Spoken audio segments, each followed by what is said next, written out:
et bienvenue dans le canapé de la rédac de Radio Notre-Dame.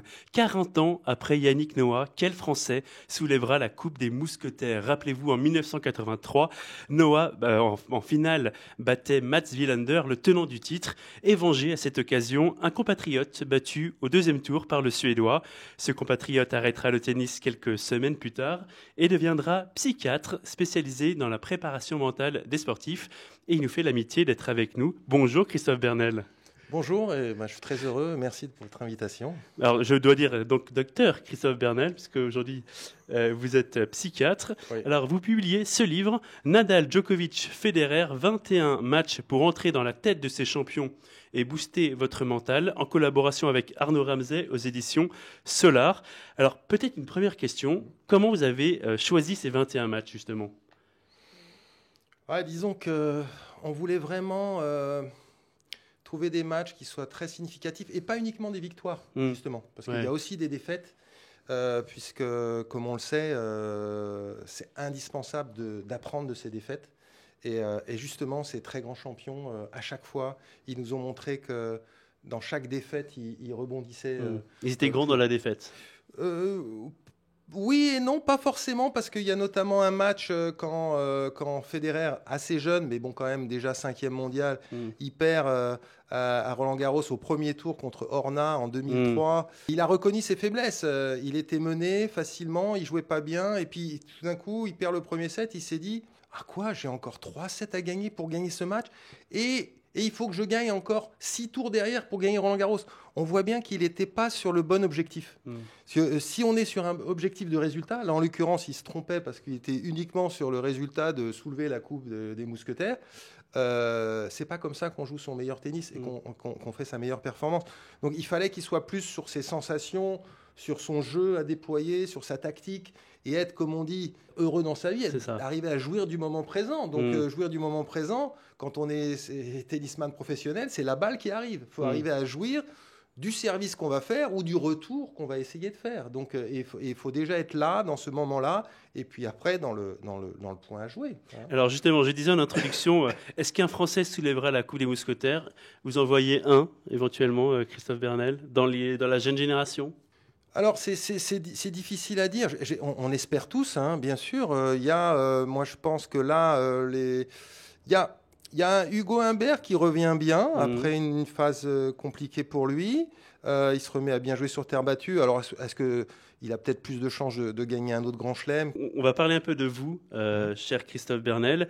Vous avez fait en fait un seul Roland-Garros sur le tableau principal, en tout cas. Deuxième tour, vous êtes opposé en fait, à l'épouvantail de l'époque, Mats Wilander, qui est tenant du titre. Vous racontez qu'en fait, dès l'entraînement, vos bras tremblent.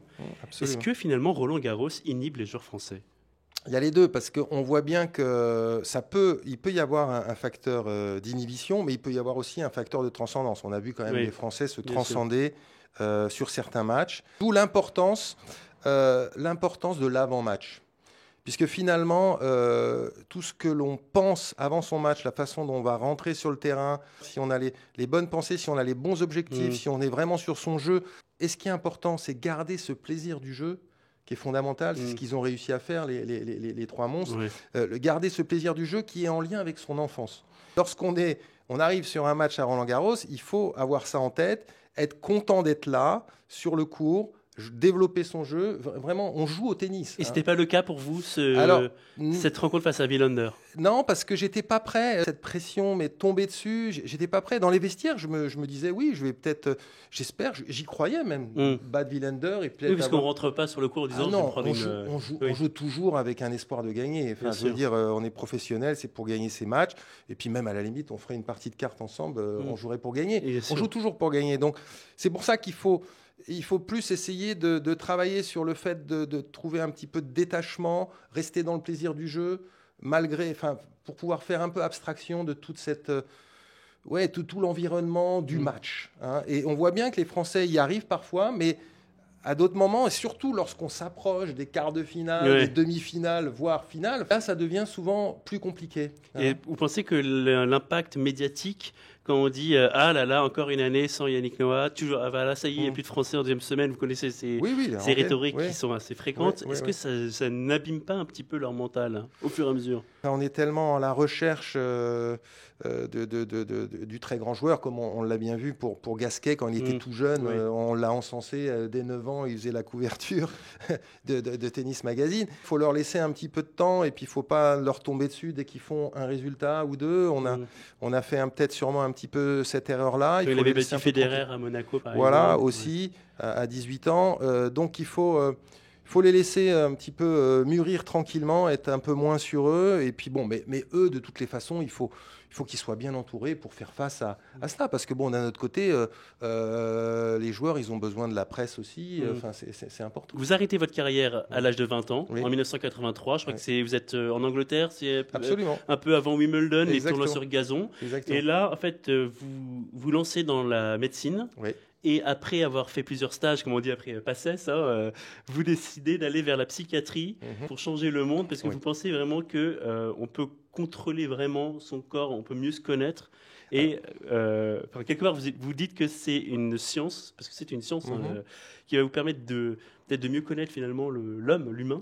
Absolument. Alors, justement, on est sur Terre, on essaye d'être le plus heureux possible. Bien sûr. Donc, pour arriver à cela, il faut bien se connaître. C'est important de bien se connaître. Et finalement, quand on y revient aux 3 grands champions de ce livre, ils se connaissent très bien. Ils ont réussi à faire un travail sur eux-mêmes avec leur entourage, une fois de plus. Ils sont devenus un peu des philosophes. Moi, je vois aussi le tennis un peu comme un art martial. C'est un combat à distance. On se met des coups psychologiques. Et donc, il faut arriver à les encaisser. Et puis, il faut arriver à encaisser les défaites, comme on a dit. Il faut rebondir. J'ai eu cette quête-là, en fait. J'ai eu cette quête de vouloir me connaître de mieux en mieux. Mais bon, malheureusement, j'étais seul sur le circuit. Je pense que j'aurais pu m'épanouir, mais à 20 ans, je sentais que je n'allais pas pouvoir m'épanouir. On ne peut pas réécrire le passé. Exactement. On peut le comprendre, l'analyser. Et c'est pour ça que maintenant, j'ai tellement envie de transmettre mes connaissances, puisque à la fois j'ai été joueur de tennis et je pense pas mal connaître, les deux domaines que je connais le mieux, c'est le tennis et le mental, je dirais, puisque je suis médecin spécialiste dessus, et j'ai énormément envie de transmettre. Donc c'est pour ça que j'ai eu une petite période avec la fédération de tennis. Bon, malheureusement, elle s'est arrêtée, changement de DTN. Bon, c'est dommage parce que ça m'a un petit peu frustré. C'est une décision politique, on peut le dire. Oui, absolument, absolument. Et c'est dommage que j'ai pas pu transmettre plus. Alors j'essaye toujours, je suis en lien, et c'est vrai que ce livre, c'est une façon aussi d'essayer de transmettre, parce que c'était ça mon message principal. Idéalement, on devrait tous, chacun à notre place, être là pour l'épanouissement du joueur, du sportif, de l'athlète. Je crois que chacun devrait avoir ça en priorité en tête. Et bon, malheureusement, il y a des considérations. Le travail d'équipe est fondamental. Sur ma courte période où j'ai travaillé à la fédération, il y a certains entraîneurs qui étaient très ouverts à ce travail d'équipe, d'autres un peu moins, pour X raisons. Et c'est dommage, parce que l'important, c'est que le joueur s'épanouisse et qu'il aille à son meilleur niveau, qu'il atteigne son meilleur niveau. C'est ça. Justement, alors si on faisait un peu de fiction, si aujourd'hui le Christophe Bernel, âgé de 20 ans, avec tout ce que vous savez aujourd'hui, est-ce que vous pensez que vous auriez mieux abordé le match contre Wilander? Vous auriez changé? C'est sûr, c'est sûr. Comme vous l'avez bien dit, j'ai été très crispé. Alors, tout cela demande un travail.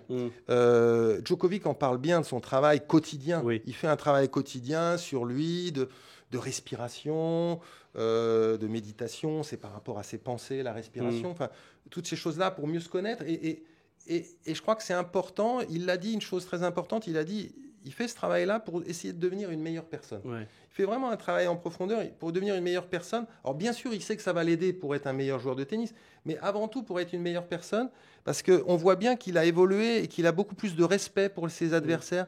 À présent, il peut perdre en les enlaçant, alors qu'avant, quand il était jeune, c'était plus j'ai une blessure, j'ai perdu parce que j'ai une blessure. Il est plus dans ce respect de l'autre, et parce qu'il a compris que finalement, faut d'abord se respecter soi-même, et mieux on se respecte, plus on respecte les autres. Et c'est comme ça qu'on est heureux finalement. C'est dans un lien. À la fois, il a en face de lui un adversaire, mais plus on le respecte, et on sait très bien que pour faire un grand match, il faut être deux. On a parlé des matchs de Nadal et de Federer qui sont dans le livre. Il y a à la fois ce respect et à la fois cette envie de gagner qui est très très forte et ça donne des matchs fantastiques. C'est-à-dire qu'en fait, il y a une catharsis du joueur par rapport à l'homme finalement. C'est-à-dire qu'il développe exactement sur le court la personne qu'il est dans la vie. Finalement. Oui, absolument. On voit bien dans le tennis, et malheureusement, il y a beaucoup d'adolescents qui arrêtent parce qu'ils le prennent du mauvais côté, la compétition, et ils se font trop mal. Leur ego est trop touché. Donc c'est fondamental d'avoir une culture très très jeune sur l'importance d'accepter de perdre, toutes ces choses-là, de respect de l'autre. Lors du match Federer-Djokovic en finale de Wimbledon, nous sommes en 2019, vous dites que Federer, au moment où il va conclure, repense à un match 8 ans plus tôt. Et pourtant, moi, j'ai toujours dit que finalement, ils font abstraction de tout au moment de servir, que c'est des mitraillettes. Vous pensez qu'il a vraiment pensé ça ? Ça lui a traversé l'esprit ? Disons que c'est pas impossible, ça lui a traversé l'esprit, de la même façon que ça a sûrement traversé à l'esprit dans la tête de Djokovic, qui avait sauvé des balles de match déjà par 2 fois. Et on prend l'hypothèse, ça lui est passé par l'esprit. L'important, c'est que ça lui reste pas trop dans la tête. Oui. Et bon, du côté de Djokovic, là, pour le coup, il va s'y accrocher parce qu'il se dit qu'il l'a déjà fait une fois, il va essayer de le refaire. Il y a toujours cette tension pour finir sur une balle de match. Oui. Parce que c'est... La peur de gagner, vous pensez ? Alors, cette peur de gagner... On en parle souvent, oui, mais alors, ça existe vraiment alors en fait, c'est plus... C'est pas la peur de gagner, c'est la peur de perdre alors qu'on est aussi près. Ouais, c'est ça. C'est que finalement, on sait très bien que finalement, si on perd avec des balles de match, soi-même et vis-à-vis des autres, on a l'impression qu'on est nul, qu'on n'a pas le droit. Oui. Et finalement, c'est là où on fait une erreur, c'est qu'on a toujours le droit. Ouais. Il faut toujours se donner le droit de perdre. Je veux dire, Nadal qui joue au premier tour à Roland-Garros, il s'est toujours donné le droit de perdre, car il sait que les écarts sont proches. Et si on se donne le droit de perdre, eh ben on est beaucoup plus détendu et on arrive à se concentrer plus facilement sur son jeu. Donc on voit bien que quand on approche avec des balles de match, c'est là où on se donne le moins de droit de perdre. Et donc, on est forcément plus tendu. Et on peut imaginer que sa montée a été un peu courte parce un peu plus tendue. Andy Roddick disait que ses chances de gagner l'US Open cette année sont les mêmes que celles de tous les joueurs qui ne se prénomment pas Roger. Est-ce que vous pensez que finalement ces 3 GOATs ont eu une emprise mentale sur toute leur génération ? Ah oui, c'est sûr. De toute façon, il y a même une phrase de Djokovic que je reprends dans le livre qui dit bien que... au fil de toutes ces années, ils ont une connaissance d'eux-mêmes et du jeu et qui fait une différence dans les moments clés, dans les moments vraiment forts de tension. Et là, justement, ils ont chacun leur stratégie. On voit bien que Nadal, il a parlé d'auto-hypnose même. C'est pas facile, mais ils arrivent à être un peu plus relâchés que l'autre en face. Donc, et même parfois que le mental décide du corps, comme ce fameux match de demi-finale de l'Open Australia en 2009 entre Verdasco et Nadal, victoire de Nadal, où Nadal complètement carbonisé, on peut le dire, va finir par gagner. C'est ça. Va finir par gagner cette demi-finale et surtout, il va finir par gagner la finale. C'est ça qui est incroyable. Après ce match contre Verdasco, il explique bien dans son livre Rafa, qui s'appelle Rafa, qui ne pouvait plus marcher. Même la veille du match, il pensait qu'il n'allait pas pouvoir marcher. Et c'est le coaching incroyable de Tony dont je parle, et il en parle dans le livre, c'est dans son livre. Tony lui dit, non mais tu vas bouger les jambes. Et tu vas te dire que si tu bouges pas les jambes, il y a un sniper qui va te tirer dessus. Non mais faut quand même avoir été la chercher, celle-là. Et l'important, c'est de se mettre en condition et je pense que ça l'a aidé quelque part, Rafa, à se dire, bon allez, je me concentre sur mes jambes, il faut que je bouge mes jambes. Et puis on verra bien ce qui se passe. Il y avait Borg, c'était Bergelin, l'entraîneur de Borg, qui lui disait aussi, bouge tes jambes, pense à tes jambes. Et pour justement être centré, si on est centré sur ses jambes, on peut être un peu plus relâché au niveau du haut du corps. Et se laisser plus jouer d'une manière intuitive. Est-ce que vous pensez, comme dirait Musset, que l'homme est un apprenti, la douleur est son maître ? Parce que Djokovic a quand même grandi, a appris le tennis dans un pays en guerre. Monica Seles s'est fait poignarder. Est-ce que ça forge le mental d'avoir vécu des trucs difficiles ? Disons quand on arrive à les dépasser, c'est sûr. C'est sûr. C'est sûr que Monica Seles, c'est un bel exemple et que j'aime beaucoup. J'ai lu son livre qu'elle a écrit après avoir été poignardée. Elle a vraiment souffert pendant 3 ans. Elle était boulimique, elle était limite de suicider. Et finalement, elle est revenue sur le court avec quelques kilos en plus, mais elle est revenue avec une joie. On sent qu'elle a vraiment fait un travail sur elle-même et elle était heureuse d'être là sur le court. Et elle a quand même réussi à gagner encore un grand chelem. ce qui est assez exceptionnel. Elle a compris l'importance le tennis, c'était sa vie. Ouais. Donc finalement, c'est pour ça qu'elle a été très très mal quand elle a été empêchée de jouer. Elle a fait un tel travail sur elle-même, elle s'est autorisée à reprendre du plaisir dans ce sport qui lui avait fait pour le coup du mal. Et c'est ça qui est important. Faut toujours être en lien avec son enfance, avec le plaisir. C'est l'énergie de la vie, pour être vraiment... Ouais. En tout cas, ce livre est intéressant parce qu'en plus de donner des exemples de matchs, vous donnez des exemples pour booster notre mental. On va passer à la dernière partie de cette émission, ça s'appelle la photoscopie. La photoscopie du docteur Christophe Bernel.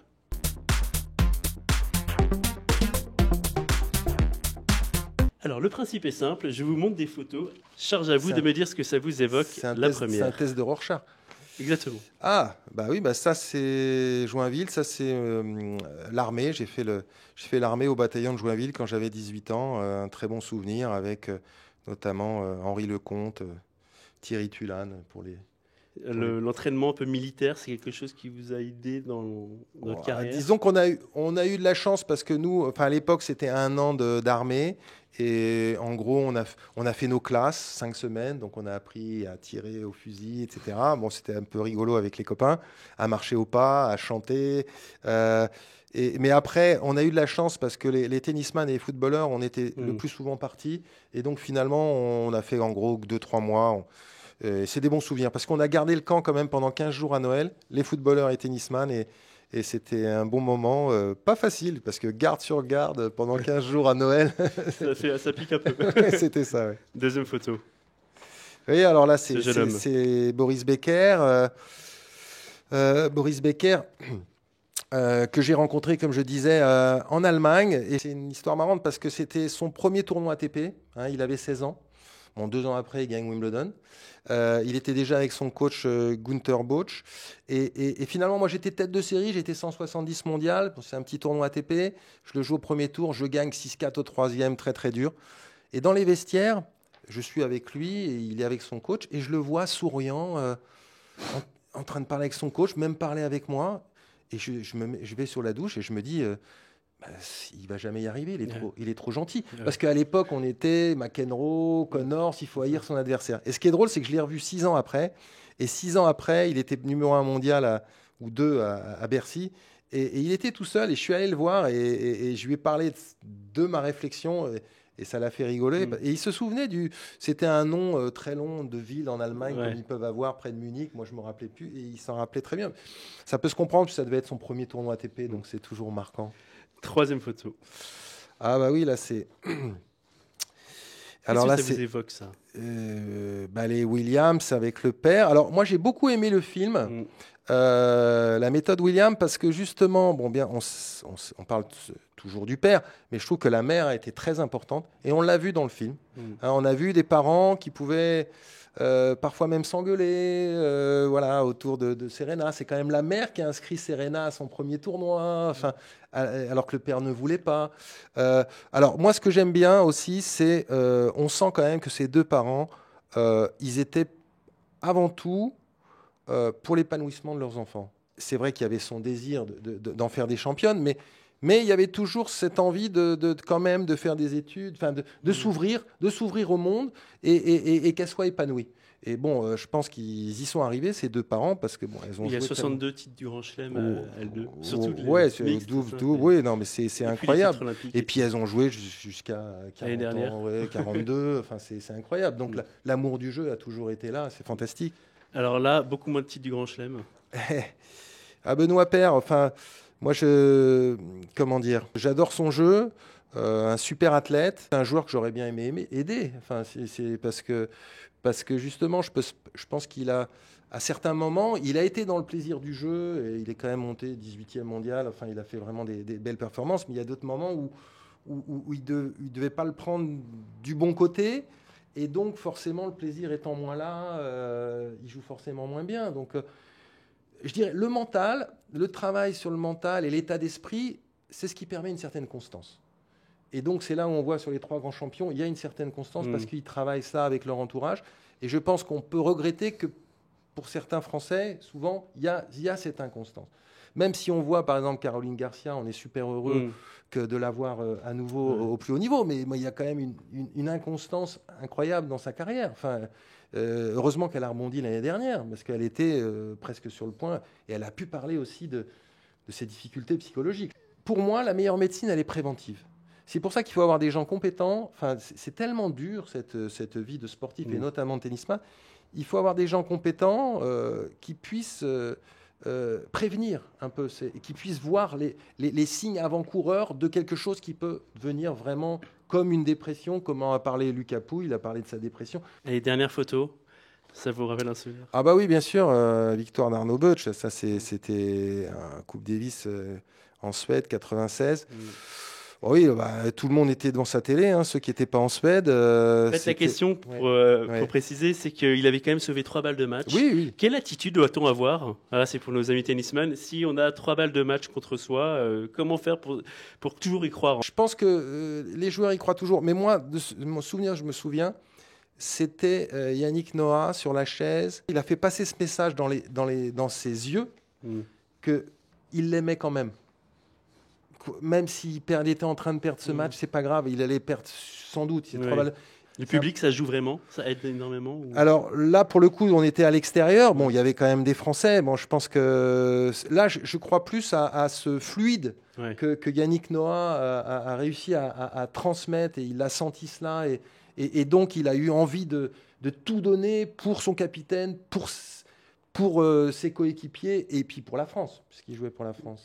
Christophe Bernel ou docteur Christophe Bernel, si vous deviez inviter quelqu'un sur ce canapé, ce serait qui? Ça serait un grand plaisir de parler avec Rafael Nadal, parce que je crois que c'est vraiment quelqu'un d'une simplicité très humble et qui a beaucoup tellement apporté au tennis, et c'est un tel exemple.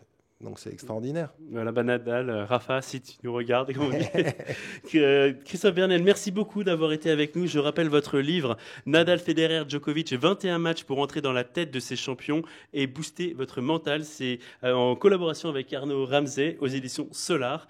Merci à vous d'être de plus en plus nombreux à nous suivre. Merci à Emiliono qui a réalisé cette émission. Et à très bientôt sur le canapé de la rédac. Merci à vous.